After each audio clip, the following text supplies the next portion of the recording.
इनसे मिलिए, नाम है डिक चेनी। अमेरिका की जंगों, खासतौर पर इराक जंग से सबसे ज्यादा फायदा उठाने वालों की जब बात होती है तो डिक चेनी का नाम सबसे पहले लिया जाता है। कहा जाता है उन्हें सिर्फ सियासी नहीं बल्कि सीधा माली फायदा भी हुआ, और वो फायदा जुड़ा था उनकी पुरानी कंपनी हॉली बर्टन से। डिक चेनी 1995 से 2000 तक अमेरिका के वाइस प्रेसिडेंट रहे, लेकिन वाइस प्रेसिडेंट बनने से पहले हॉली बर्टन के सीईओ रह चुके हैं। फिर इराक जंग छिड़ी और उसी जंग के दौरान हॉली बर्टन के सब्सिडियरी कंपनी केबीआर यानी क्लॉक ब्राउन एंड रूट को इराक के रिकंस्ट्रक्शन और अमेरिकी फौज को राशन और लॉजिस्टिक्स सप्लाई करने के लिए अरबों डॉलर के कॉन्ट्रैक्ट्स मिले।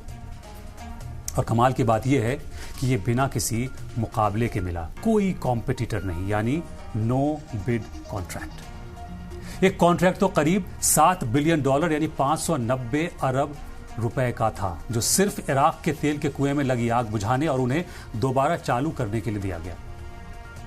डिक चेनी के हॉली बर्टन को लगभग 39.5 यानी 39.5 बिलियन डॉलर्स का कॉन्ट्रैक्ट मिला था।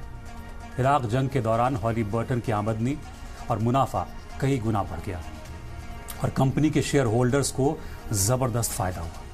हालांकि डिक चेनी वाइस प्रेसिडेंट बनने से पहले कंपनी छोड़ चुके थे, लेकिन उनका माली रिश्ता पूरी तरह खत्म नहीं हुआ था।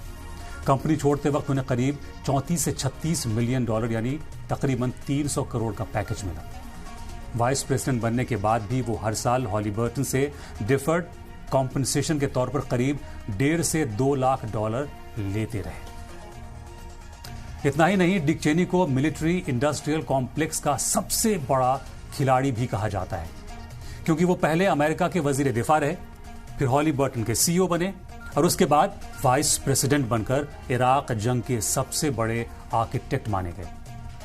यही है वो रिवॉल्विंग डोर पॉलिसी, जहां हुकूमत और कॉरपोरेट के दरवाजे एक दूसरे के लिए खुले रहते हैं, और इसी दरवाजे से गुजरकर एक ऐसी जंग को बढ़ावा मिला जिसने एक पूरी कंपनी को मालामाल कर दिया।